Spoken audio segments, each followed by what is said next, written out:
Kepler, c'est venu d'une discussion dans la cafétéria du CEA sur nos envies de fantastique, de polar, d'univers étranges.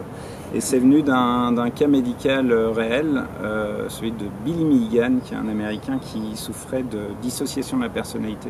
C'est-à-dire qu'il y avait vraiment beaucoup de monde dans la tête, 24 personnes. Et il y avait quelque chose de fascinant dans ce cas-là, et on s'est rendu compte en fait que c'était souvent un cas médical qu'on attribuait aux criminels, aux psychopathes, et rarement aux policiers, enfin même jamais.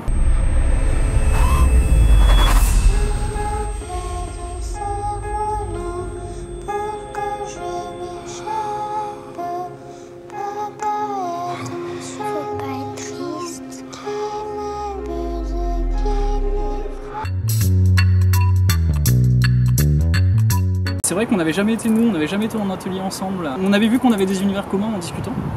Et on s'est dit tiens, on pourrait peut-être essayer de travailler ensemble. Et c'est vrai que ça a matché très vite en fait. On avait des idées qui se répondaient très vite. Et des envies vraiment qui se complétaient et on se retrouvait dans les mêmes envies. Donc ouais, ça s'est fait très rapidement et assez simplement. Et après ça s'est confirmé dans l'écriture, en atelier, dans les méthodes de travail.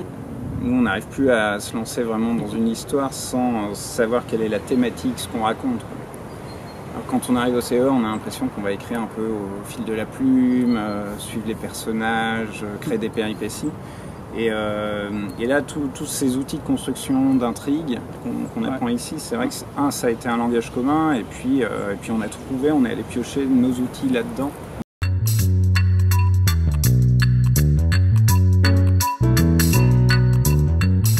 Le pitch de la série était assez compliqué justement parce qu'il y avait plusieurs couches.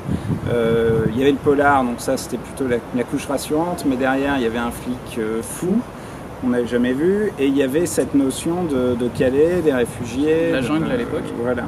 Et ça, à pitcher, c'était très compliqué, ça faisait peur, ça semblait très sombre. La Bible seule ne permettait pas de se rendre compte comment on allait réussir à tisser les différentes lignes. Grâce au CE, qui prend ça en compte. On a eu 3 mois pour écrire notre pilote, et c'est ce qui a convaincu d'abord Caroline Solanillas, notre productrice, qui a fait lire à son associé Laurence Ecaldi, qui pareil sur le pitch a eu des doutes et puis a été convaincu, et ça a été le même phénomène avec la chaîne. Un pitch qui les a plutôt surpris, ils se sont dit mais c'est pas du tout pour nous, qu'est-ce que c'est que ce drôle de truc. Et finalement, le pilote qui montrait que ça fonctionnait. Pour réussir à vendre à nos producteurs et ensuite à la chaîne, le pilote a été essentiel. Et ensuite, nous, c'était notre première série, on sortait de l'école, et il y avait quand même besoin de prouver qu'on était capable de le faire. Et le pilote a été cette preuve-là. Il ne nous a pas interrogé sur est-ce qu'on vous accole à un auteur senior ou est-ce que vous avez besoin d'un encadrement plus fort. Le pilote faisait qu'on avait davantage confiance.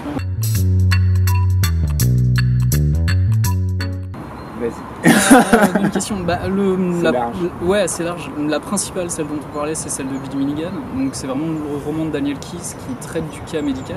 On a besoin souvent d'aller piocher dans le réel. On se rend compte que la réalité est meilleure que nous. Oui. Chopez-le! Avec moi! Chope-le-moi! Chopez-le-moi! C'est sous le camion! Là! Viens ici, sorte de là, si! Viens ici!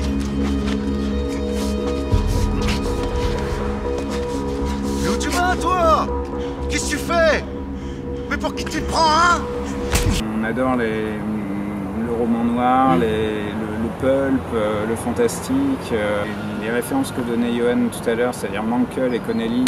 Ces auteurs qui vont chercher le polar pour raconter la société, pour nous c'était une vraie boussole. Oui.